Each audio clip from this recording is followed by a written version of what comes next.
Indo British advanced pain clinic నొప్పి మాయం surgery దూరం. For appointments 9155515563.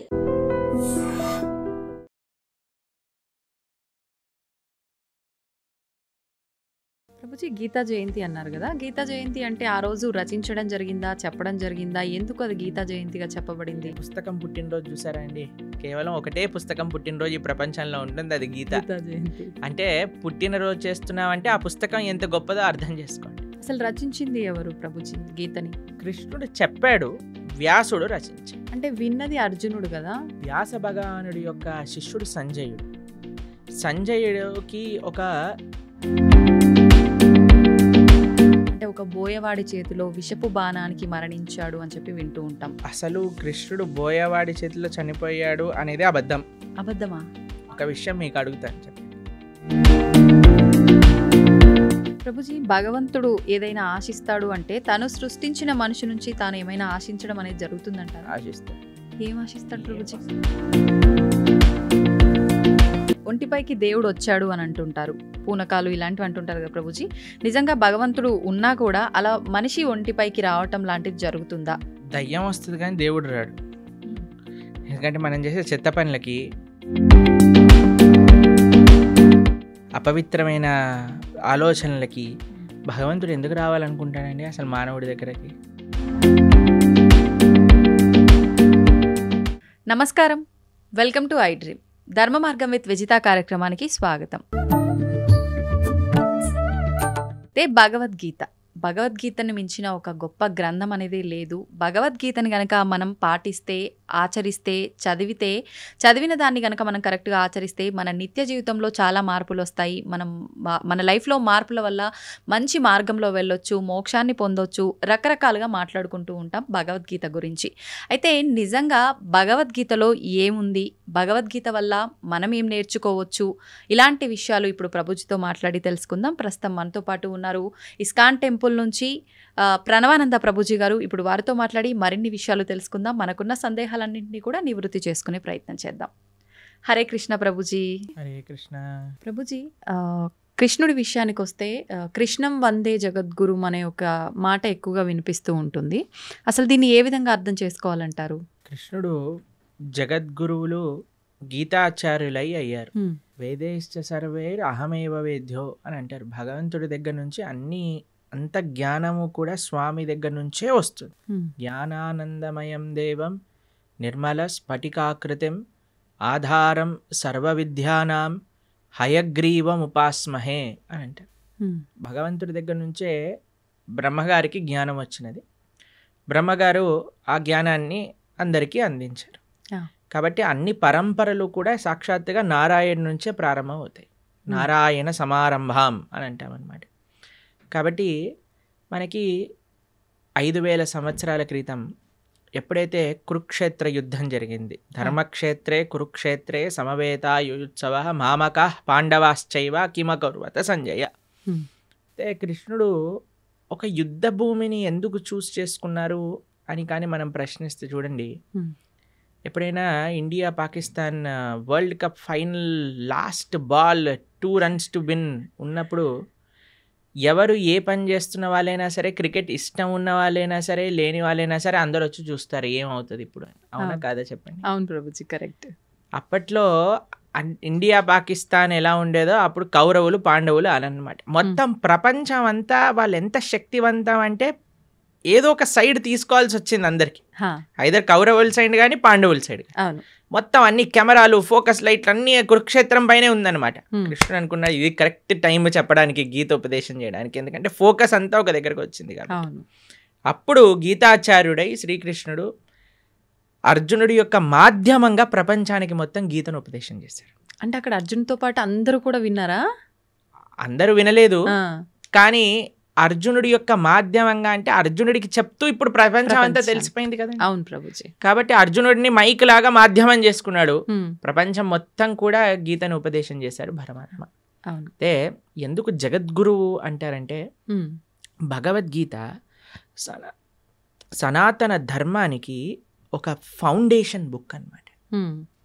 సనాతన ధర్మం యొక్క సిద్ధాంతాలన్నీ కూడా భగవద్గీత ప్రస్తావన చేసింది, ప్రతిపాదన చేసింది. అందుకే ఆచార్యులందరూ కూడా గీత పైన భాష్యాన్ని రచించారు. కాబట్టి ఇప్పుడు చూడండి, మీకు ఒక విషయం చెప్తాను.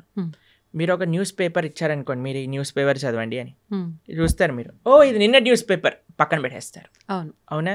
మీకు ఒక డైరీ ఇచ్చారనుకోండి, ఇప్పుడు 2025 వస్తుంది, మీరు చూసారనుకోండి, అరే ఇది 2023, ఇది ఏమంటారు, మీరు సామాన్లు లిస్ట్ రాసుకోవడానికి, తర్వాత ఐరన్ ఎన్ని ఇచ్చారు అని రాసుకోవడానికి యూజ్ చేస్తారు. ఎందుకంటే 2023 డైరీ 2025 లో పనిచేయదు.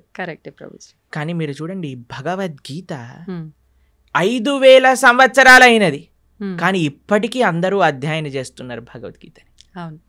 ఇప్పటికీ అన్నిటికంటే మోస్ట్ కమెంటెడ్ బుక్ ఏదన్నా ప్రపంచంలో ఉంటే అది భగవద్గీత. ప్లస్ భగవద్గీతలో ఏం మార్పులు లేవు. స్వామి చెప్పిన 700 శ్లోకాలు ఏవైతే భగవద్గీతలో ఉన్నాయో అవే నడుస్తూ ఉన్నాయి ఇప్పటికి కూడా. ఇంకా వాటి యొక్క అప్లికేషన్ పెరుగుతుంది.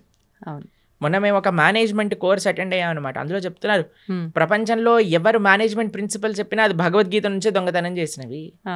వాళ్ళు తీసుకెళ్ళిపోతారు, దాన్ని ఒక వెస్టర్నైజ్డ్ పబ్లిసిటీ చేసి మనకు అమ్మేస్తూ ఉంటారు. మనమేమో చాలా అమాయకులుగా ఎంత బాగా చెప్పారు. అవన్నీ గీతలో ఉన్నాయి. కాబట్టి గీతాచార్యుడిగా ప్రపంచంలో ఎవరైనా సరే గీత పట్టుకొని చదివితే వారి యొక్క మనసు మార్పు చెంది, వారి యొక్క జీవితం మార్పు చెందే ఒక జ్ఞానాన్ని కృష్ణుడు ఇచ్చాడు. కాబట్టి ఆయన జగద్గురువు అయ్యారు, మొట్టమొదటి జగద్గురువు అయ్యారు. కాబట్టి అందరు గురువులకి ఆయనే గురువు. ఎందుకంటే ఆయన ఉపదేశం చేసిన తత్వములే మనందరం మాట్లాడుకుంటాం. కాబట్టి అది నారాయణుడిగా ఆయన జ్ఞానాన్ని ఇచ్చిన, కృష్ణుడిగా ఆయన జ్ఞానాన్ని ఇచ్చిన, వ్యాసుడిగా ఆయన జ్ఞానాన్ని ఇచ్చిన, హయగ్రీవుడిగా ఆయన జ్ఞానాన్ని ఇచ్చిన, హంసావతారంగా జ్ఞానాన్ని ఇచ్చిన, కపిలుడిగా జ్ఞానాన్ని ఇచ్చిన, అన్ని అవతారాలు జ్ఞానాన్ని పంచడానికి కోసమే వచ్చాయి. కాబట్టి ఆయన జ్ఞాన నిధి.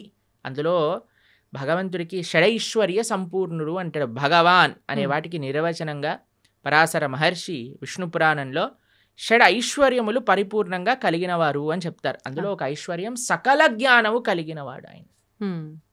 కాబట్టి ఆయనకి తెలియనదంటూ ఏముండదు.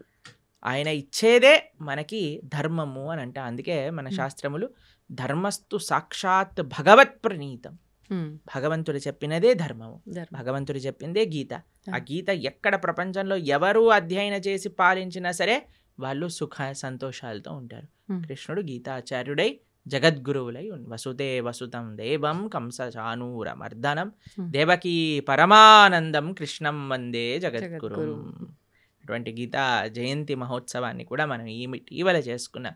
ఈ నెల రోజులన్నీ మార్గశీర్ష మాసం అంతా చాలా ముఖ్యమైనది. ఎందుకో తెలుసా అండి, కృష్ణుడు గీతలో చెప్పారు ఒక విషయాన్ని, మాసానా మార్గశీర్షోహం అని అన్నారనమాట. కాబట్టి ఈ మార్గశీర్ష మాసం అంతా కూడా గీతను అధ్యయనం చేయటం, గీతని వినటం. మన ప్రణవానంద దాస్ అనే ఛానల్ ఉంటుంది యూట్యూబ్లో. అందులో మనకి ప్లేలిస్ట్లో ఒకసారి మనం 18 అధ్యాయాలకి 18 గంటలు మనం ప్రవచనం అని చెప్పామన్నమాట. అది వినడానికి ప్రయత్నం చేస్తే మనకి గీత ఏం చెప్పాలనుకుంటుంది అనే విషయాలు మొత్తం కూడా మనకు అర్థమవుతాయి. అలా గీతని వినటం, గీతని చదవటం, గీతని 10 మందికి ఇవ్వటం ఈ మార్గశీర్ష మాసంలో చాలా ముఖ్యమైన విధానం అన్నమాట. ప్రభుజీ, గీతా జయంతి అన్నారు కదా, గీతా జయంతి అంటే ఆ రోజు రచించడం జరిగిందా, చెప్పడం జరిగిందా, ఎందుకు అది గీతా జయంతిగా చెప్పబడింది? మీరు ఎప్పుడైనా పుట్టినరోజు, ఒక పుస్తకం పుట్టినరోజు చూసారా అండి? కేవలం ఒకటే పుస్తకం పుట్టినరోజు ఈ ప్రపంచంలో ఉంటుంది, అది గీతా జయంతి. అంటే పుట్టినరోజు చేస్తున్నామంటే ఆ పుస్తకం ఎంత గొప్పదో అర్థం చేసుకోండి. అయితే గీతా జయంతి యొక్క విశేషత ఏంటి అని అంటే, గీత ఆ రోజు శ్రీకృష్ణుడు ఉపదేశం చేశారు అని ఒక విషయం చెప్తారు. లేదు, అమావాస్య రోజు ఉపదేశం చేశారు, సంజయుడు దాన్ని ప్రతిపాదన చేశారు ధృతరాష్ట్రుడికి, అది ఏకాదశి రోజు అని కూడా విషయం చెప్తారు. కానీ గీత ప్రకాశితమైన రోజు ఇది మనం తెలుసుకోవాలి. అర్జునుడికి కృష్ణుడు ఉపదేశం చేసిన రోజు గీతా జయంతి. అసలు రచించింది ఎవరు ప్రభుజీ గీతని? కృష్ణుడు చెప్పాడు, వ్యాసుడు రచించాడు. అంటే విన్నది అర్జునుడు కదా, మళ్ళీ అంటే వ్యాస భగవానుడికి ఇప్పుడు వ్యాస భగవానుడి యొక్క శిష్యుడు సంజయుడు. సంజయుడికి ఒక వరం ఇస్తాడనమాట వేదవ్యాసుడు. నువ్వు ఎక్కడున్న విషయమైనా సరే నీకు కనిపిస్తుంది, నీకు అది అర్థమవుతుంది అని. ఎందుకంటే ధృతరాష్ట్రుడికి చెప్పాలి, మామక పాండవైశ్చైవ కిమ కుర్వత సంజయ్, ఏం చేస్తున్నారు వాళ్ళు అని సంజయుడిని అడిగారు. సంజయుడు ఆ దివ్య దృష్టితో చూశాడు. కృష్ణుడు అర్జునుడికి చెప్పిన విషయాలన్నీ కూడా సంజయుడు ధారణ చేసి ధృతరాష్ట్రుడికి చెప్పాడు. సంజయుడు మాధ్యమంగా వేదవ్యాసుడికి తెలిసి వేదవ్యాసుడు కూడా రచించాడు. కాబట్టి మహాభారతము వేదవ్యాస లిఖితం.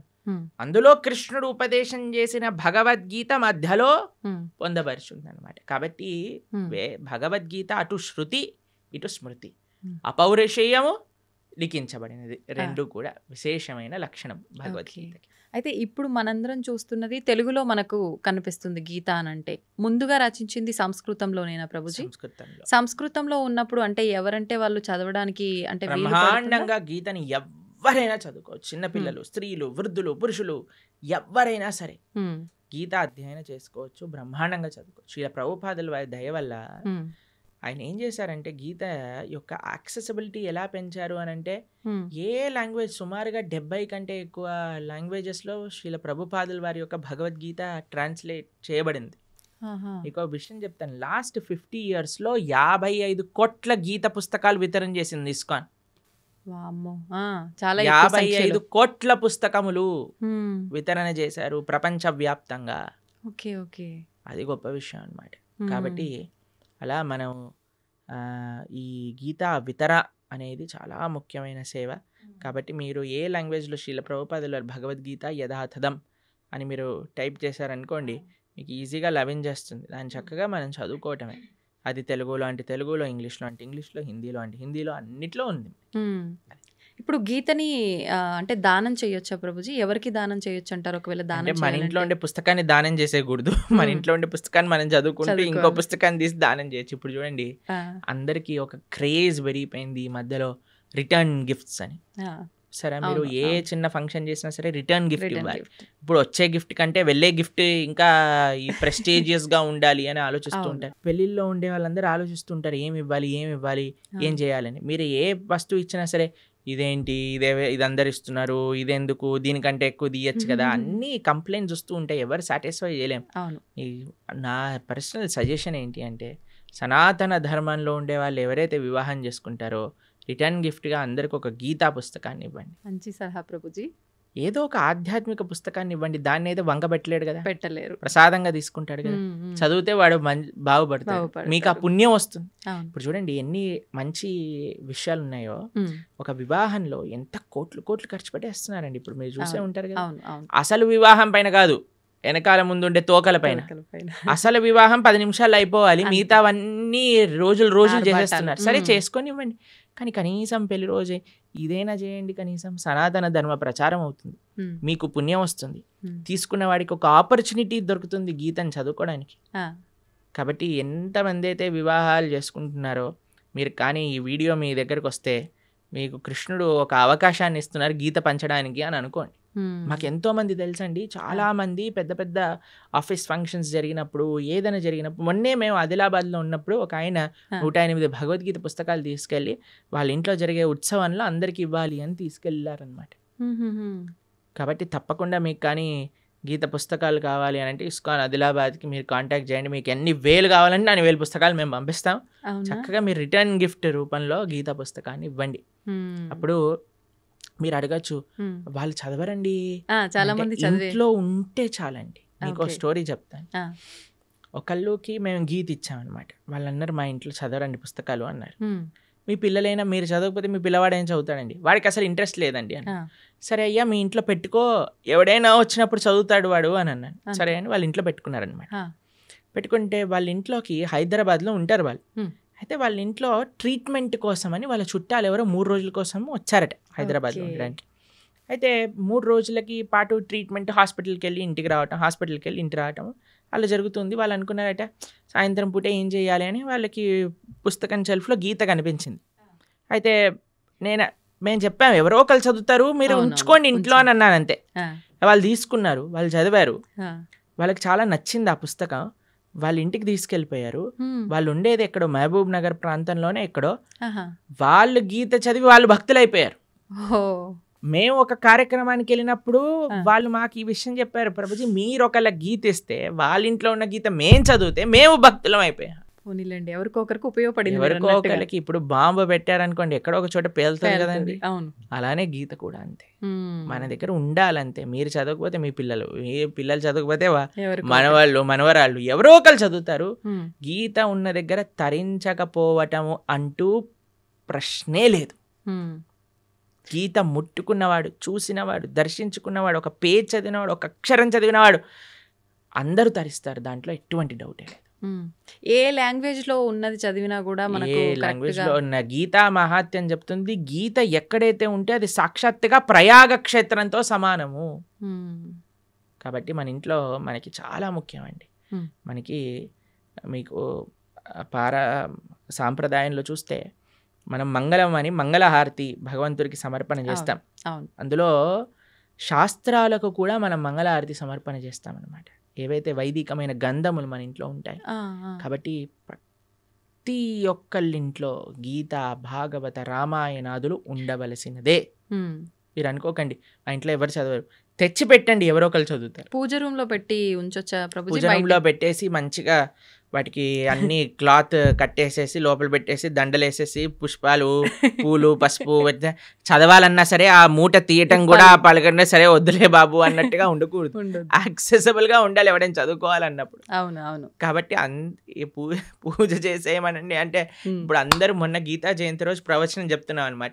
ఏమన్నా మీ అందరికీ ఇప్పుడు భగవద్గీత ఆరాధన ఎలా చేయాలో చెప్తాను, అందరు ఫస్ట్ ఆచమనం చేయండి అనగానే అందరు పుస్తకాలు తీసుకొని రాసుకుంటున్నారనమాట. ఫస్ట్ ఆచమనం చేయాలి, దాని తర్వాత మీ కుడి చేత్తో గీత తీసుకోండి, కుడి చేత్తో గీత తీసుకోండి, ఎడం చేత్తో పట్టుకోండి, దాన్ని ఓపెన్ చేయండి, చదవటం ప్రారంభించండి, ఇదే ఆరాధన అంటే ఓ ఇదే ఆరాధన, మేము ఇంకేదైనా చెప్తారు అనుకున్నాం ప్రభుజీ గారు, ఏం పుష్పాలు తేవాలి, ఏం అభిషేకాలు చేయాలి అని.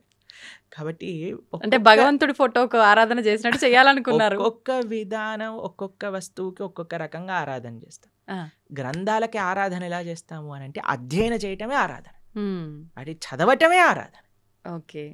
కాబట్టి ఏదో మనం ఆరతులు తిప్పేసామా అది ఇది కాదండి. మెయిన్ మనం చదవాలి పుస్తకాన్ని, గీతను, భాగవతాన్ని, వీటన్నిటిని అధ్యయనం చేయటమే ముఖ్యం. ఇప్పుడు చదవాలన్నప్పుడు చాలా మందికి మాంసాహారం తినే అలవాటు ఉంటుంది కదా ప్రభుజీ, మాంసాహారం తిన్న తర్వాత చదవాలనుకుంటే చదవచ్చా? ఫస్ట్ మాంసాహారం మానేయండి అందరూ. మానలేము అనుకుంటే తప్పదు. అలా ఎందుకు అనుకుంటారు మానలేము అని? మనం జీవహింస చేయటం మానలేము అని అంటే ఎలా అండి చెప్పండి? ఇప్పుడు టెర్రరిస్ట్ అన్నాడు అనుకోండి, నేను జనాల్ని చంపటం మానలేను అని అంటారా? అప్పుడు మీరేమంటారా? పర్వాలేదు నాన్న, నీకు అనిపించట్లేదు కదా చంపేసే అని అంటామా మనం? అనలేము. చెప్పండి, అంటారా మీరు? అనలేము. లేదండి మాకు చంపాలనే ప్రాణం ఉంది అంటే కంటిన్యూ అంటామా? కాను కదా. కాబట్టి మనం ఫస్ట్ నాన్ వెజిటేరియన్ ఆపేసేయండి, ధార్మికంగా ఉండండి.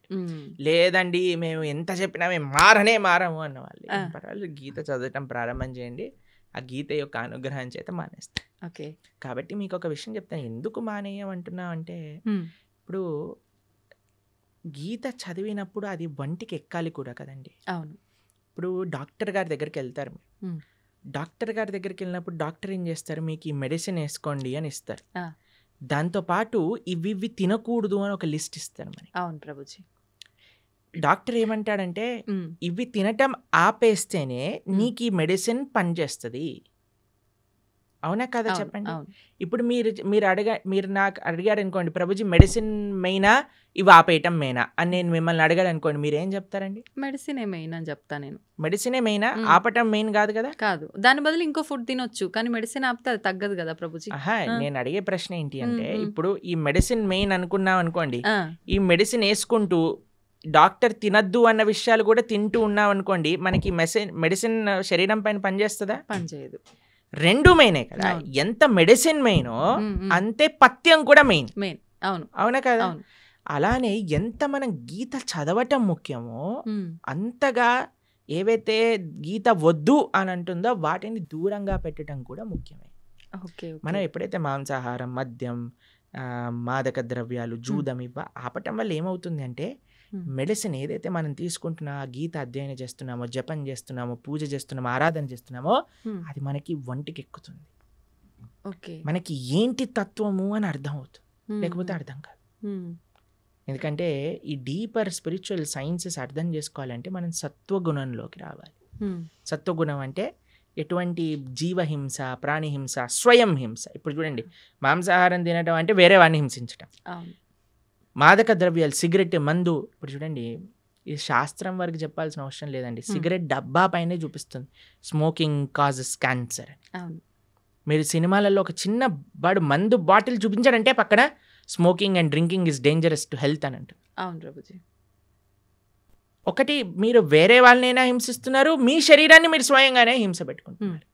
ఎక్కడైతే హింస ఉన్నదో అక్కడ ధర్మం ఉండలేదు. మొన్న మేము ఒక విషయంలో చెప్తున్నాం అనమాట. హిందూ అంటే అర్థమే హింసకి ఎంతో దూరంగా ఉండేవాడే హిందువు. అది హిందూ యొక్క అర్థం. కాబట్టి మాంసాహారం తిని గీత చదవచ్చా అని అంటే ఫస్ట్ మాంసాహారం మంజేయండి. ఇప్పుడు ధనుర్మాసం వస్తుంది, తర్వాత కొత్త సంవత్సరం వస్తుంది, ఒక సంకల్పం తీసుకోండి. ఎవరైనా అంటారండి మేము తినకపోతే చచ్చిపోతామని? అలాంటి వాళ్ళు ఎవరైనా ఉంటారా అండి? లేదు కదా. అది ఏమి నేను ఇప్పుడు ఊపిరి పీల్చుకుపోతే చచ్చిపోతాను అని అంటే ఓకే పర్వాలేదయ్యా ఊపిరి పీల్చుకో అని చెప్తాను. నీళ్ళు తాగకపోతే చచ్చిపోతాము, సరే పర్వాలేదు, అది కూడా ఒప్పుకుంటే. నేను వేరే ప్రాణిని చంపి తినకపోతే చచ్చిపోతాను అనేవాడు ఉంటాడా అండి ఎవరైనా? లేరు కదా. కాబట్టి అది నీ ప్రాణం పైకి రావట్లేదు, కాబట్టి వేరే వాళ్ళ ప్రాణం తీయకు. కాబట్టి మనం ఒక సంకల్పం తీసుకుందాం, మంచిగా ధార్మికంగా ఉండడానికి ప్రయత్నం చేద్దాం. ఎందుకు మీకు ఈ విషయాలు చెప్తున్నానంటే, ఒకళ్ళు ఇటీవల మాకు చెప్పారు, ఒక కంపెనీలో పనిచేసే 250 మంది ఎంప్లాయీస్ మన వీడియోస్ వల్ల మాంసాహారాన్ని మానేసిన వాళ్ళు ఉన్నారు. కాబట్టి అందుకేసమే మనం మళ్ళీ చెప్తున్నాం, ఎందుకంటే జనాలకి పాపం తెలియదు. ఇప్పుడు ఉండే ప్రవచనకర్తలు కూడా ఎలా తయారయ్యారంటే, ఏం తిన్నా పర్వాలేదు, మీరేం చేసినా పర్వాలేదు, అన్నీ వీటికి వాటికి సంబంధం లేదు, అది ఇది అంటున్నారు. కానీ అలాంటి వాళ్ళు ఉన్నప్పుడు మనకి ధర్మం ఏంటో తెలిసినప్పుడు మనం కరెక్ట్గా చెప్పాలి కదా, అది మన కర్తవ్యం కదండి. కాబట్టి అందుకోసం చెప్తున్నాం. కాబట్టి మంచిగా ధార్మికంగా ఉండండి, మంచి భగవంతుడి యొక్క కృప పొందే విధంగా ఉండాలి. కాబట్టి గీత చదవండి. గీత చదివిన విషయాలు ఎప్పుడైతే మనం అర్థం చేసుకుంటామో అప్పుడు మన చెడలవాట్లన్నీ కూడా ఒకదాని తర్వాత ఒకటి పోతాయి, దాంట్లో ఎటువంటి సందేహం లేదు. ప్రభుజీ, ఇప్పుడు ఆహార నియమాలు అయితే పాటించాలి ఆధ్యాత్మికంగా మనం ఉన్నప్పుడు, మన ధర్మ ప్రకారంగా శాస్త్రంలో ఏం చెప్పబడిందో అని అన్నారు. అయితే ఆహార నియమాలు పాటించడం వరకు ఓకే, కానీ ఆహారం కూడా తినకుండా, అంటే ఉపవాసం తినకుండా పూజలు చేయమని అలా ఉందా మన ధర్మంలో? అంటే ఏం చెప్తారు? మీకు విషయం తెలుసా, ఇప్పుడు పెద్ద థియరీ నడుస్తుంది, మీరు ఇంటర్నెట్లో చూడండి ఈ విషయం గురించి. ఎంత మనం తక్కువ తింటే అంత మన ఆరోగ్యం బాగుంటుంది. అవును. మీకు ఒక సైంటిస్ట్, అవార్డ్ విన్నింగ్ సైంటిస్ట్ ప్రతిపాదన చేసింది, 15 రోజులకు ఒకసారి కానీ ఉపవాసం ఉంటే క్యాన్సర్ని మొత్తం క్యాన్సర్ సెల్స్ని తినేస్తుంది బాడీ అని, ఫుల్ బాడీ డీటాక్స్ అయిపోతుంది అని. 15 రోజులకు ఒకసారి వచ్చేది ఏకాదశి. మనం ఏకాదశి ఉపవాసం ఉండండి రా అంటే దేవుడు అలా ఉండమన్నాడా, ఇది చేయమన్నాడా అని అంటారు. కానీ వెస్టర్న్ సైంటిస్ట్ వచ్చి do this fasting and you will be cancer cells will be gone అనగానే ఓ వా అని అంటారు మన వాళ్ళు. అది మన దగ్గర ఉండే ఒక మూర్ఖత్వం అంటారు చూడండి, అమాయకత్వము, అజ్ఞానము అని అనొచ్చు మనం. కాబట్టి మన శాస్త్రం ఏదైతే చెప్తుందో అది జాగ్రత్తగా ఆచరించటం వల్ల మనకు తెలుస్తుంది. ప్రతిదీ ప్రశ్నించాల్సిన అవసరం లేదండి. మనం ఏం చేయాలంటే ఫస్ట్ ఆచరించాలి. ఇప్పుడు మీకు స్కూల్లో అడ్మిషన్ ఇచ్చారనుకోండి, యూనిఫామ్ వేసుకోండి, సాక్స్ ఈ కలర్లో ఉండాలి, షూస్ ఇలా ఉండాలి, పాలిష్ చేసుకొని రావాలి, హెయిర్ స్టైల్ ఇలా ఉండాలి, ఆడపిల్లలు అయితే జడ వేసుకొని రావాలి అని చెప్తారు. ఎందుకు జడ వేసుకోవాలి, ఎందుకు యూనిఫామ్ వేసుకోవాలి, ఎందుకు షూ పాలిష్ చేసుకోవాలి, ఇవన్నీ అడగం, చెప్పింది చేస్తాం. చెప్పినప్పుడు స్కూల్లోకి వెళ్ళినప్పుడు ఓ ఇది అందరూ కామన్గా ఉండడానికి, ఇది డిసిప్లిన్గా ఉండడానికి, మనకి బాధ్యత నేర్పించడానికి, క్లీన్లీనెస్ నేర్పించడానికి, ఒక యునైటెడ్ కాన్షియస్నెస్ రావడానికి, ఇవన్నీ ఎప్పుడు వస్తాయి? ఆచరిస్తూ ఉన్నప్పుడు, 10 మందిని చూస్తున్నప్పుడు వస్తాయి. కానీ మన లోపల ఏమైపోయింది, ఫస్ట్ ఏం చేయాలన్నా సరే ప్రశ్నించడం ప్రారంభం చేసాం. ఇది చేయండి రా, ఎందుకు చేయాలి, ఇది చేస్తేనే దేవుడు కరుణిస్తాడా, ఇది చేస్తేనే ఇది అవుతుందా, లేకపోతే అవ్వదా? ప్రతిదానికి ఆన్సర్ ఉంటుందండి. కానీ ఎవరికి చెప్తాము? ఎవరైతే వినయంగా ఆచరిస్తున్నారో అటువంటి వారికి చెప్పచ్చు, మూర్ఖంగా వాదించేవాడికి చెప్పలేము. కాబట్టి ఉపవాసం ఎందుకోసము, ఇలా వ్రతం ఎందుకోసము, లేదా ఒక పూజా విధానం ఎందుకోసము అని అంటే అది మనల్ని భగవంతుడి దగ్గరికి తీసుకెళ్తుంది, భగవత్ ప్రీత్యర్థం. మన ఆరోగ్యం బాగుండటం ఇవన్నీ సెకండరీ. కొన్ని నియమాలు శాస్త్రములు చెప్పాయి, ఈరోజు ఇలా ఉండండి, ఈరోజు ఇలా ఉండండి అని. పెద్దలు చెప్పిన మాట, పెద్దల మాట పెరగన్న మూట అంటాం కదండి. పెద్దలు చెప్పిన మాటే పెరగన్న మూట అంటే శాస్త్రం చెప్పిన మాట ఇంకెంత మంచిది చెప్పాలి. కాబట్టి ఆచరించడం ప్రధానం. ఒకసారి ఆచరించడం ప్రారంభం చేస్తే మనకి ఎవరిని అడగకుండా తెలిసిపోతుంది ఎందుకు చేయమన్నారు ఏంటి, ఆ బెనిఫిట్స్ మనమే చూస్తాం. ఇప్పుడు ఒక ఆహార నియమాన్ని చెప్పామనుకోండి, దాన్ని ఆచరిస్తూ ఉన్నప్పుడు కన్సిస్టెంట్గా మనకు తెలుస్తుంది, అరే మన జీవితం ఎలా మారింది, మన క్లారిటీ ఆఫ్ మైండ్, థాట్, మన జీవన శైలి, మనం మాట్లాడే విధానం, మన ఆలోచనలు, మన స్ట్రెస్, మన డిప్రెషన్, మన యాంగర్ అవన్నీ ఎట్లా తగ్గుతుంది? ఉమ్, లేదు నాకు ప్రూవ్ చేయి తర్వాత మానేస్తానంటే ఎలా చెప్పండి? అవును, కాదు కదా. కాదు. ఇప్పుడు నువ్వు ఇప్పుడు ఇంజనీరింగ్ కాలేజ్లో ఒకటి జాయిన్ అవుతున్నాడు, ఉమ్, నాకు జాబ్ ఇస్తేనే నేను జాయిన్ అవుతా అంటాడా? అన్నారు. నువ్వు జాయిన్ అవ్వు, నువ్వు చదువు, అవును, అప్పుడు నీకు జాబ్ వస్తుంది. వస్తుంది. అంతే కదా. ఫస్ట్ నాకు ప్లేస్మెంట్ ఇవ్వు తర్వాత జాయిన్ అవుతానంటే ఎలా అండి? అవును. ఫస్ట్ నువ్వు జాయిన్ అవ్వు, ప్రాసెస్ని ఫాలో అవ్వు, అప్పుడు మొత్తాన్ని క్లియర్గా వస్తుంది. అయితే ప్రభుజీ నాది ఒక చిన్న డౌట్, అంటే ఇలా ఆలోచించడానికి కారణం ఇది అయి ఉంటుందేమో అని. కొన్ని అంటే ఇప్పుడు సైంటిఫిక్గా ప్రూవ్ చేసిన తర్వాత మీరు చెప్పినట్టుగా నమ్ముతున్నారు అంటే అది మనకి ఎప్పుడో ఉంది శాస్త్రాల్లో. కానీ మన శాస్త్రాలు పురాణాల విషయానికి వస్తే కొన్ని వేల లక్షల సంవత్సరాల క్రింద నుంచి ఉన్నవి అని చెప్తారు. కానీ అంటే ప్రతిదానికి కూడా ఒక నిర్దిష్టమైన అంటే ఇది టైము, ఇప్పుడు రచించారు లేకపోతే ఇప్పుడు రాశారు, ఇప్పటి నుంచి ఉంది అని నిర్దిష్టమైన ఒక సమయం లేదు. అందుకని చెప్పి ఎలా దీన్ని ఒక మూఢనమ్మకం. నిర్దిష్టమైన సమయం ఉంటుందండి? ఎందుకంటే దానికి నిర్దిష్టమైన సమయమే లేదు, అనాదిగా వస్తుంది. భగవంతుడు ఉన్నప్పటి నుంచి జ్ఞానం ఉన్నది. హ్మ్. భగవంతుడు బ్రహ్మకు ఉపదేశం చేశారు వేదాలు. Yeah. ఎప్పుడని ఎలా చెప్తాం? ఆది అని అంటాం. అవును, ఆదికి టైం ఇన్ఫినిటీకి ఎప్పుడు అయిపోతుంది? ఇన్ఫినిటీ చెప్పండి అంటే ఎలా అంటాం? చెప్పలేం. అలానే ఒక స్టార్టింగ్ పాయింట్ అంటూ లేదండి. హ్మ్.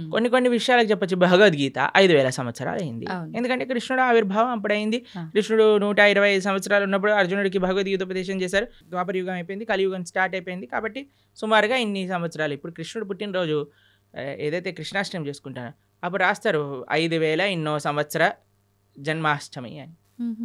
కొన్ని మనకి నిర్దేశం ఉంది. కానీ అపౌరుషేయమైన వేదములకు ఎలా చెప్తాను చెప్పండి మనం?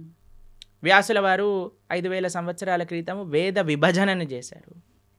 అన్నీ ఎంతో పైలప్గా ఉన్న వేదాలన్నింటినీ 4 కేటగిరీస్గా చేసి చక్కగా ఈజీగా అండర్స్టాండ్ అయ్యే విధంగా మనకు అందించారు. కాబట్టి దానికి ఒక లెక్క ఉంది. ఓకే. కాబట్టి అన్నిటినీ అందుకే ఇందాక అన్నట్టుగా మనము ఇప్పుడు టీచర్ ఇక్కడ అమెరికా ఉంది అని మనం మ్యాప్లో చూపించేసింది అనుకోండి, వెళ్ళొచ్చాక నమ్మం కదండి. అమెరికా ఉంది అంటే అమెరికా ఉంది. ఇప్పుడు ఎగ్జామ్ పేపర్లో ఈ కాంటినెంట్ ఏంటి, అమెరికా రాసిస్తాం. కానీ టీచర్ని అడగమను ఏంటి ప్రూఫ్ చూపించమని. కాబట్టి శాస్త్రాన్ని మనం యథాతథంగా ఫస్ట్ మనం కొద్దిగా నమ్మకాన్ని ఇన్వెస్ట్ చేసినప్పుడు ఆ నమ్మకం బట్టి మనకి ఆ శాస్త్రం అనేది ప్రస్ఫుటితం అవుతుంది, మన మనసులో గోచరం అవుతుంది, మనకి విషయాలు తెలుస్తూ ఉంటాయి. దానికి భాగవతోత్తముల యొక్క సాంగత్యం, సద్వైష్ణవ ఆచార్యుల యొక్క సాంగత్యం, గురువుల యొక్క సాంగత్యం, పరంపరాగతమైన గురు పరంపర యొక్క సాంగత్యం ఎప్పుడైతే దొరుకుతుందో అప్పుడు మన మిగతా విషయాలన్నీ కూడా మనకు తెలుస్తాయి. ప్రభుజీ, గీతని ఉపనిషత్తు అని అంటుంటారు. ఎందుకని ఉపనిషత్తు అంటారు? ఉపనిషత్తులో ఉండే జ్ఞానం అంతా కూడా గీతలో ఉన్నది. ఇప్పుడు చూడండి, మీరు పాలు తీసుకున్నారనుకోండి, ఓ 10 లీటర్ల పాలు తీసుకున్నారు, దాన్ని బాగా మీరు వేడి చేస్తూ ఉన్నారనుకోండి, కొద్దిసేపు అయ్యాక ఎర్రగా మారుతాయి. దాని తర్వాత ఇంకా చాలా కండెన్స్ అయిపోతుంది, దాన్ని రబడీ అంటారు. తెలుసా? మీరు రబడీ తిన్నారా ఎప్పుడైనా? రబడీ చాలా కండెన్స్ అయిపోయింది అనుకోండి, ఖోవా అయిపోతుంది. ఖోవాతో బిల్లలు చేశారనుకోండి, చాలా అద్భుతంగా ఉంటుంది. ఖోవా బిల్లలు తిన్నారా? తిన్నాను. చూడండి, ఇంత పాలు కండెన్స్ అయ్యి రబడీ కండెన్స్ అయితే ఖోవా బిల్లలు అయ్యాను అనుకోండి, ఎంత స్వీట్గా ఉంటుంది. అలా శాస్త్రములు ఎన్నో ఉన్నాయి, వాటి యొక్క సారాంశం ఉపనిషత్తులు. ఉపనిషత్తుల యొక్క సారాంశం గీత. సర్వోపనిషదో గావో దోగ్ధా గోపాలనందన. అన్ని ఉపనిషత్తులు కూడా సర్వోపనిషదో గావు, అన్ని ఉపనిషత్తులు కలిపి ఒక ఆవు అనుకుంటే, దుగ్ధా గోపాలనందన, ఆ ఆవు యొక్క పాలు ప్రీతికి పార్థో వత్సః అంటే అర్జునుడు ఒక దూడగా చేసుకొని మన కోసం అందించిన పాలే గీత. గీతామృతం మహత్ అని.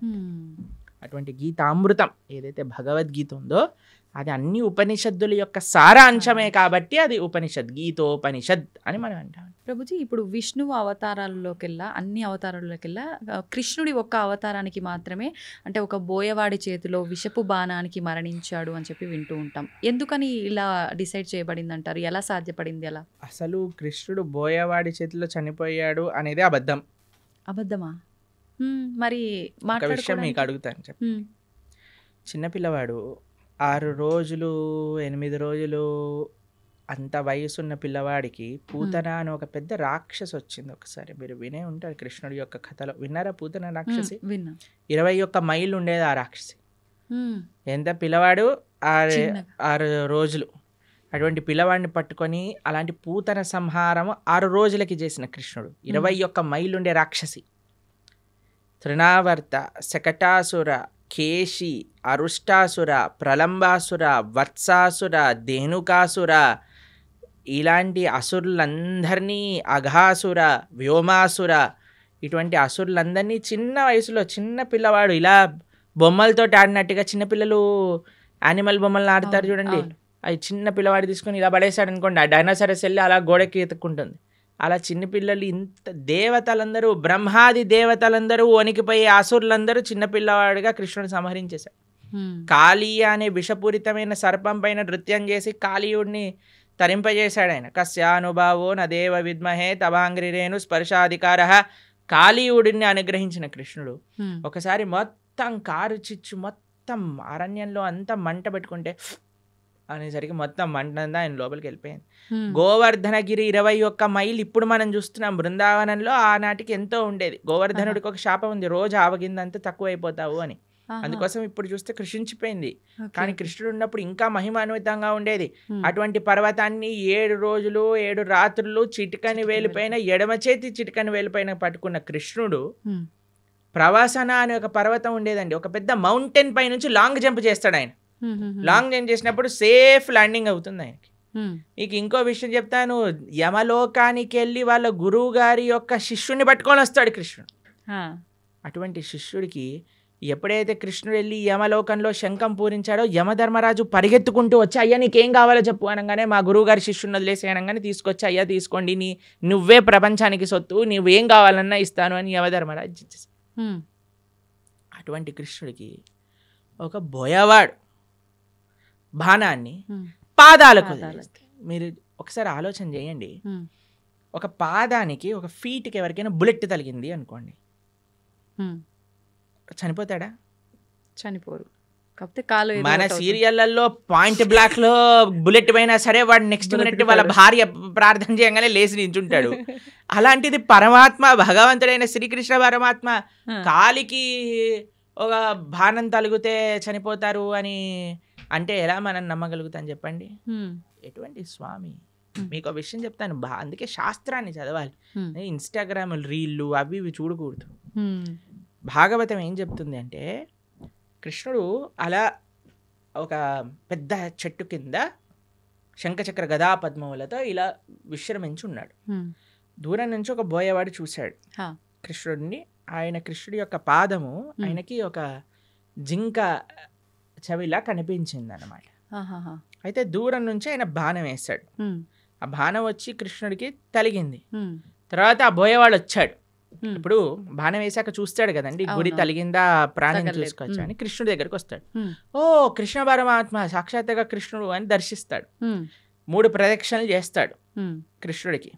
కృష్ణుడు అంటే, అయ్యా నీకు మోక్షాన్ని ఇచ్చేస్తున్నాను అని, నువ్వు నా విరమణ చేసే నేను లీలలో, నా అంతర్ధానం అయ్యే లీలలో నువ్వు కూడా నీ యొక్క కాంట్రిబ్యూషన్ ఇచ్చావు కాబట్టి నీకు మోక్షాన్ని షూట్ చేసిన వాడేమో మోక్షానికి ఇచ్చేసాడు ఆయన, ఈయనేమో శరీరాన్ని విడిచిపెట్టేశారంటే ఎంత విచిత్రం చూడండి. దాని తర్వాత ఏదో ఆ బాణం అలానే ఉంది. స్వామి అన్నీ ఇంకా అవతార పరిసమాప్తి చెయ్యాలి అని అనుకునే సమయంలో దేవతలందరూ, వారి కోసం కదండి కృష్ణుడు ఆవిర్భవించింది, అందరు దేవతలు వచ్చి పైనుంచి పుష్పవృష్టి కురిపిస్తున్నారనమాట. తండ్రి నా కోసం నువ్వు అవతరించావు, కృతజ్ఞతలు కృతజ్ఞతలు అని అందరూ కృష్ణుని స్తోత్రం చేస్తుంటే, కృష్ణో స్వదాగోపకతే ధర్మ జ్ఞానాభి సహ, కృష్ణుడు శరీరాన్ని వదిలేసి ఇక్కడ ఏదో తర్వాత ఆయన ఆత్మ పైకి వెళ్ళిపోయింది అలాంటిది ఏమి ఉండదండి. ఆయన స్వయంగా శరీరం పూర్తి శ్రీకృష్ణ పరమాత్మ, ఆయనకి ఆత్మ వేరు శరీరం వేరు కాదండి. కృష్ణుడు మనలాగా జీవుడు పంచభౌతికమైన దేహం కాదండి. జన్మ కర్మచ మే దివ్యం. ఆయన జన్మ దివ్యం, ఆయన కర్మ దివ్యం, ఆయన శరీరం దివ్యం. ఆయన ఎలా అయితే ఆ చెట్టు కింద కూర్చున్నారో అలానే శరీరంగా ఆయన యొక్క ధామానికి చేరుకున్నారు కృష్ణ పరమాత్మ. ఎప్పుడు ఆయన అవతార పరిసమాప్తి చెయ్యాలి ఆయన ఆ సంకల్పం చేసేసుకున్నప్పుడు. కాబట్టి ఆ బోయవాడి చేతితో చనిపోయాడు అనేది పెద్ద అబద్ధం. ఇప్పుడు ఇక్కడ అంటే ఈయనకు మోక్షం కల్పించడం కోసమే ఆ బాణం తగలడమా ప్రభుజీ, లేదంటే రాముడు వాలిని చెట్టు చాటు అది కూడా నుంచి అబద్ధమే. చంపటము ఇదంతా? ఎందుకంటే వాలి చనిపోయే ముందు రాముడికి క్షమాపణ అడిగి అయ్యా నువ్వు చేసింది ధర్మమే హ్మ్. అని వాళ్ళ కుమారుడిని రాముడికి సరెండర్ చేయించి వెళ్ళిపోతాడు. మ్మ్. కాబట్టి భగవంతుడికి మనలాగా every action as equal and opposite reaction లాంటి ఉండదు. స్వామి దగ్గర పనిచేయమండి. ఓకే, కానీ ప్రతి స్వామికి ఒక్కరు కర్మ ఉండదు. అదే అదే ఉదాహరణగా అంటున్నా కదా, తీసుకుంటారు. మనకి మ్మ్. మనం WhatsApp university, Instagram college, Facebook tuitions ఇవన్నీ తీసుకుంటాం కాబట్టి మనం ఇలా తయారయ్యాం. మ్మ్. మ్మ్. కానీ శాస్త్రంగా అర్థం చేసుకోవాలి మనం. మ్మ్. కావున కృష్ణుడికి భగవంతుడికి పుట్టుక ఉండదు, భగవంతుడికి మరణం ఉండదు. ప్రభుజీ ఇప్పుడు మనకున్న 4 యుగాల్లో ప్రస్తుతం కలియుగంలో ఉన్నాము. అయితే కలి ప్రభావం వల్ల రకరకాల పాపాలు పెరిగిపోతున్నాయి, అది కలి ధర్మం అంటుంటారు. మరి ఈ కలియుగంలో మన అంటే తప్పు ఒప్పులని మన కర్మలని తప్పించుకునే శక్తి మనకు ఉందంటారా? కలో దోష నిదేరాజన్ అస్తి ఏకోన్ మహాన్ గుణాన్ కీర్తనాతేవ కృష్ణస్య ముక్త సంగపరం రజేత్ అని మన శాస్త్రం చెప్తుంది. మ్మ్. కలియుగంలో మీరు చెప్పినట్టుగా దోషాల నిధి. ఇంకా మీకు విషయం చెప్పినండి, కలియుగం స్టార్టే అవ్వలేదు. ఆ. ఇది ఇంకా యుగ సంధి కాలము అని అంటారు. మొట్టమొదటి 5,000 సంవత్సరములు, మ్మ్. 5,000 సంవత్సరములు, 6,000 సంవత్సరాలు అలా చేంజ్ అన్నమాట. బ్రిడ్జ్ టైం ఇది. అంటే ఆహా. ద్వాపర యుగానికి కలియుగానికి బ్రిడ్జింగ్ టైం ఇది. మార్గం అనుకోవాలా అంటే ప్రభుజీ? పూర్తి కలియుగం ఆరంభం అవ్వలేదు ఇంకా. అవ్వలేదు. ఓకే. ఈ 5-10 ఇయర్స్ 5,000 ఇయర్స్ మ్మ్. మ్మ్. సంధి కాలము అని అంటారు అనమాట దాన్ని. మ్మ్. కాబట్టి ఇంకా కలియుగం ప్రారంభం అవ్వకముందే కలియుగం ఇలా అన్యాయం ఘోరం అంటున్నారు. ఇంకా కలియుగం ప్రారంభమయ్యాక ఇలా ఉంటుంది చెప్పండి. ఇంకా ఘోరాలు ఎక్కువ. అప్పుడైతే ఇంకా మీరు భక్తి చేయాలన్నా ధర్మం చేయాలన్నా మీకు ఎవడు ఐ డ్రీమ్స్ టీవీలో కృష్ణుడి గురించి మాట్లాడేవాడు ఉండడు. మొత్తం ఎంటర్టైన్మెంటే ఉంటుంది. ఓకే. కాబట్టి ఇప్పుడే మనకి వస్తుంది, కాబట్టి ఇప్పుడే మనం సీరియస్గా తీసుకొని ఇప్పుడే మనం జపం చేసుకోవటం, గీత చదువుకోవటం. ఎందుకంటే మళ్ళీ అనుకోవచ్చు మళ్ళీ వచ్చే జన్మలో చూద్దాం, వచ్చే జన్మలో నువ్వు చూడొచ్చు కానీ నీకు చెప్పేవాడు ఎవడు ఉంటాడు కదా. అవును అవును. కలియుగం ముందుకు వెళ్తూ ఉంటే ధర్మం మెల్లమెల్లగా తగ్గిపోతూ ఉంటుంది. కాబట్టి ఆ ధర్మం మనకి ఈ మానవ జన్మ ఇప్పుడు వచ్చింది, ఇప్పుడు మనకి మంచి విషయాలు తెలుస్తున్నాయంటే ఈ క్షణం మనం మంచి మార్గంలోకి వెళ్ళవలసింది. ప్రభుజీ మీరు అసలు కలియుగం ప్రారంభమే అవ్వలేదు, ఇది సంధికాలం అంటున్నారు. కానీ ఈ మధ్య జరిగిన ప్రారంభమైనది కానీ పూర్తిగా కలి ప్రభావం లేదు ఇప్పుడు ఇంకా. Okay okay. కానీ చాలా మంది అసలు కలియుగం యుగాంతమే జరగబోతోంది అని చెప్పి ఇప్పుడు వచ్చిన భూకంపాలు ఈ ప్రళయాలను చూసి అంటున్నారు కదా. టైం ఉంది, ఇప్పుడే లేదు, ఇంకా చాలా టైం ఉంది. ఇంకా 4 లక్షల పైన సంవత్సరాలు ఉంది కలియుగం అయిపోయేసరికి. దాంట్లో ఏమి ఇది లేదు, చాలా అన్యాయాలు పెరిగిపోతున్నాయి. ఇందాక మనం అన్నట్టుగా కలో దోష నిదే రాజన్, దోషములతో కూడుకున్నది కలియుగం. కానీ ఇందులో ఒక గొప్ప విషయం ఏంటి అంటే కీర్తనాదేవ కృష్ణస్య, భగవంతుడి యొక్క కీర్తన, భగవంతుడి యొక్క నామ జపం చేయటం చేత మనిషి తరించిపోతాడు. మిగతా యుగములలో తరించడం చాలా కష్టం, కలియుగంలో చాలా సులభం తరించడం. కేవలం భగవంతుడి యొక్క నామం హరే కృష్ణ కృష్ణ కృష్ణ హరే హరే, హరే రామ రామ రామ హరే హరే ఇది షోడశాక్షరనామ్నాం కలికల్మషనాశనం నాతరపరతరోపాయ సర్వవేదేషు దృశ్యతి. హరిర్నామ హరిర్నామేవ కేవలం కలోర్నాస్తైవ నాస్తైవ గతిరన్యదా. ఇది శాస్త్రం చెప్పింది. ఈ కలియుగంలో తరించడానికి ఇంకొక మార్గం లేదు, హరినామమే మనకి శరణు. యదాప్నోతి తదాప్నోతి కలౌ సంకీర్త కేశవం అని అంటారు. మిగతా యుగములలో చేసే దాన తప కర్మ క్రియలు అన్నిటి యొక్క ఫలితము కూడా కలియుగంలో కేవలం భగవన్నామం జపం చేయటం చేత వచ్చేస్తాయి. యదాప్నోతి తదాప్నోతి కలౌ సంకీర్త కేశవం, ఆ కృష్ణుడి యొక్క నామస్మరణ అన్నిటికంటే గొప్పది. కాబట్టి ఎన్ని రకాల ఆపదలు మనకున్నాయన్నా, ఎన్ని రకాల డిస్ట్రాక్షన్స్ ఉన్నాయన్నా, ఎవరైతే భగవన్ నామాన్ని పట్టుకుంటాడో వాడికి ఎటువంటి తిరుగు లేనే లేదు. ప్రభుజీ, భగవంతుడు ఏదైనా ఆశిస్తాడు అంటే తను సృష్టించిన మనిషి నుంచి తాను ఏమైనా ఆశించడం అనేది జరుగుతుందంటారా? ఆశిస్తాడు. ఏం ఆశిస్తాడు? ఏ వస్తువుని ఆశించడు, మనసుని ఆశిస్తాడు. భగవంతుడికి ఏమీ అవసరం లేదు. భగవాన్ ఆయన అంటారు ఏది భగవంతుడికి అవసరం లేదు, మనసు భగవంతుడికి అవసరం. ఈ ప్రపంచంలో ఉండే వాళ్ళకి ఏంటి, మన డబ్బులు అవసరం, మన అందం అవసరం, మన పలుకుబడి అవసరం, మన వస్తువులు అవసరం, మన ఇల్లు అవసరం.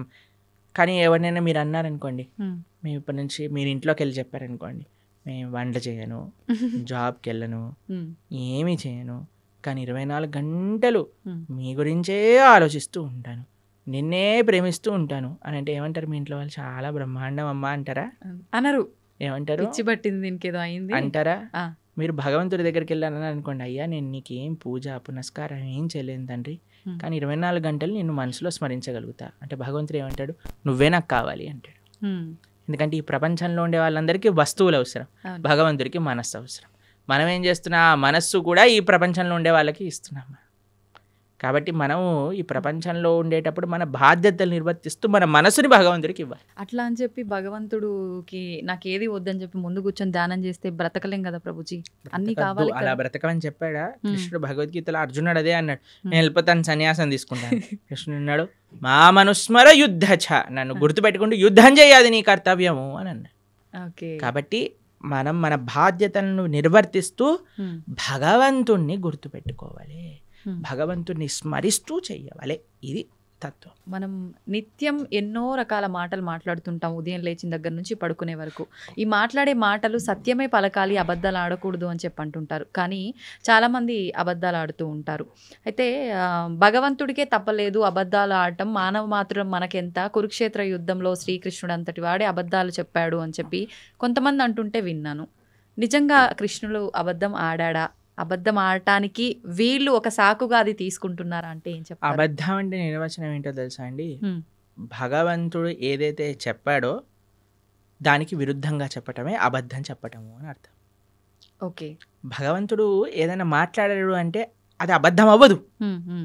ఆయన సత్యం, ఆయన స్వరూపమే సత్యం. అవును. భగవంతుడి కంటే పెద్ద సత్యం ఇంకొకటి లేదు.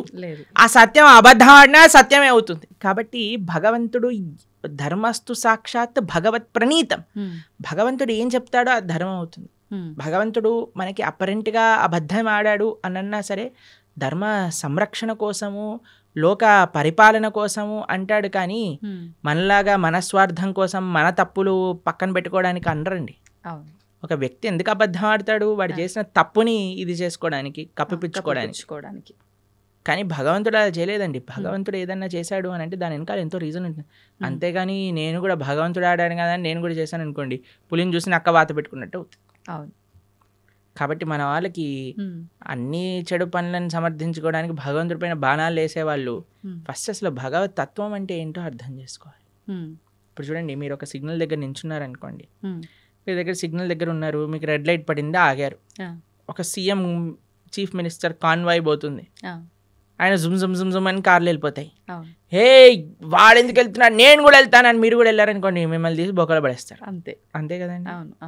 కాబట్టి ఒక్కొక్కళ్ళకి ఒక్కొక్క పద్ధతి ఉంటుంది, ఒక్కొక్కళ్ళకి ఒక్కొక్క నియమం ఉంటుంది. ఆ నియమాన్ని ఆచరించడంలో గొప్పగా ఉంటుంది. కానీ పక్కన వాడి నియమాన్ని వాడెందుకు ఆచరించట్లేదు? ఇప్పుడు చూడండి, మీరు చాలా ఆశ్చర్యం ఏంటంటే గుళ్ళల్లో లైన్లలో నించుంటారు జనాలు. ఎప్పుడైనా విఐపీలు కానీ ఎవరైనా కొందరికి ఫాస్ట్గా వెళ్ళిపోయారనుకోండి, వాళ్ళని చూసి వీళ్ళందరూ ఒకటే, వాళ్ళు ఎందుకు వెళ్ళిపోతున్నారు, వాళ్ళు తొందరగా అయిపోతుంది, మాకు అవ్వట్లేదని గోలబెట్టేస్తుంటారు. చూసారా టీవీలలో కూడా ఇలాంటి వీడియోలు చూస్తాం. మాకు అనిపిస్తుంది, సరే అయ్యా నీకు వాడు 2 నిమిషాల్లో వచ్చేస్తాడు, దర్శనం చేసుకొని 2 నిమిషాలు వెళ్ళిపోతాడు. నువ్వు అరగంట సేపు 2 గంటల సేపు ఆ ఆలయంలో ఉండే చక్కటి ఆ పాజిటివ్ స్పిరిచువల్ వైబ్రేషన్ని అబ్జర్వ్ చేసుకునే ఒక అవకాశం నీకు వచ్చింది. ఒక గీతో, భాగవతమో, ఒక విష్ణు సహస్రనామమో, ఏదో ఒకటి భగవన్నామమో, కృష్ణ గోవింద రామ నారాయణ అనుకోకుండా ఆ ఆలయంలో ఉండే ఆ పవిత్రమైన ఎన్వైరన్మెంట్ని పాడు చేసే విధంగా ఒకళ్ళపైన ఒకళ్ళు అరుచుకోవటాలు, వాళ్ళు వెళ్ళిపోతున్నారు, మేం టికెట్ కట్టాము, వీళ్ళు వెళ్ళిపోతున్నారు. ఈ గోల్ అసలు ఎంత విచిత్రమో చూడండి. అవును. వాడు అదృష్టవంతుడా, వీడు అదృష్టవంతుడా? మీరు చెప్పినట్టుగా చూస్తే వీళ్ళే అదృష్టవంతులు కదా, చెప్పండి. కానీ ఓపిక తక్కువ కదా ప్రభుజీ. అలాంటి అసలు భగవంతుడు నేర్పించేది ఓపిక. ఆలయంలో ఓపిక పట్టిన వాడు జీవితంలో ఏం ఓపిక పడతాడు చెప్పండి. అవును. ఈ వ్యక్తి ఏమన్నా ప్రైమ్ మినిస్టరా తొందరగా వెళ్ళిపోయి దర్శనం చేసుకోవడానికి? లేదు. సరే అయ్యా బిజీ, అందరూ బిజీ ఈ ప్రపంచంలో, Hmm. కానీ నీకు ఒక అదృష్టం వచ్చింది కదా, నువ్వే వేరే వాళ్ళని చూసి మనకెందుకు, వేరే వాళ్ళతో పోలికెందుకు, Hmm. వాళ్ళు వెళ్ళారు దర్శనానికి, సరే భగవంతుడికి ఇష్టం లేదేమో ఎక్కువసేపు ఈయన నా ముందు కనిపించద్దు, తొందరగా పంపించేస్తాడు, Hmm. కానీ నీ పైన ప్రేమ ఉందేమో, నిన్ను ఎక్కువసేపు చూసుకోవాలనుకుంటున్నాడేమో. Hmm. కాబట్టి మాకు చాలా బాధేస్తుందండి ఎక్కడైనా ఆలయంలో ఆ ఫైటింగ్ నేచర్ ఎప్పుడైతే వచ్చేస్తుందో, Hmm. ఆ అది అది మొత్తం ఆ అట్మాస్ఫియర్ని పాడు పాడు చేసేస్తుంది. చేసేస్తాం. అవును. కాబట్టి భగవంతుడితో మనకొద్దు, వేరే వాళ్ళతో పోలికొద్దు, Hmm. మనము మన జీవితాన్ని పరిశీలన చేసుకుందాం. Hmm. నేను ధార్మికంగా ఉన్నానా, ఆధ్యాత్మికత సనాతన ధర్మంలో వేరే వాళ్ళతో కంపారిజనే ఉండదు. Hmm. నా జీవితాన్ని నేను భగవంతుడికి ఎలా సమర్పణ చేస్తున్నాను. ఇప్పుడు ఎగ్జామ్లో ప్రిపేర్ అయ్యేది నువ్వు నీ ప్రిపేర్ అవుతాం, కానీ పక్కన వాడు అది ఆ చాప్టర్ వదిలేశాడు కాబట్టి నేను కూడా వదిలేస్తున్నాను, చెప్పని వాడు ఇది చేస్తున్నాడు కాబట్టి నేను కూడా అది చేస్తున్నాను. నీ ప్రిపరేషన్, నీ కాన్ఫిడెన్స్ నీది, నీ ఎగ్జామ్, నీ పర్ఫార్మెన్స్, నీ రిజల్ట్, నీ భవిష్యత్. Hmm. అలానే ధర్మానికి వచ్చేసరికి నేను భగవంతుడికి ఆన్సరబుల్. ఒకరోజు భగవంతుడి ముందు నించున్నప్పుడు నేను చెప్పాలి సమాధానం. అవును. ఎంత అబద్ధం ఆడకుండా నేనున్నాను, ధర్మాన్ని ఆచరిస్తూ నేనున్నాను, శౌచం నేను పాటించాను కృష్ణ.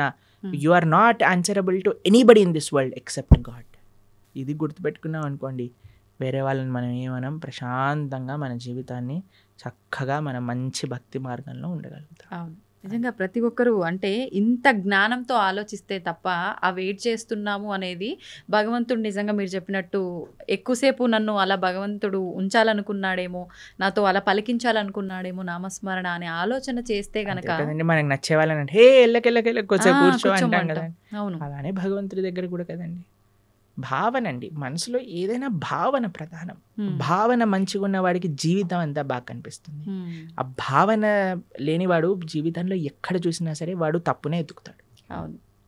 కాబట్టి భగవద్గీత చదవటం వల్ల ఏమవుతుంది అంటే Hmm. మన భావన శుద్ధీకరణ జరుగుతుంది. వీ కెన్ థింక్ పాజిటివ్లీ, జీవితాన్ని ఒక కరెక్ట్ పర్స్పెక్టివ్లో మనం చూడగలుగుతాం. ప్రభుజీ చాలా మంచి విషయాలు చాలా అద్భుతంగా వివరించారు, అందరికీ అర్థమయ్యే విధంగా. ధన్యవాదాలు. హరే కృష్ణ.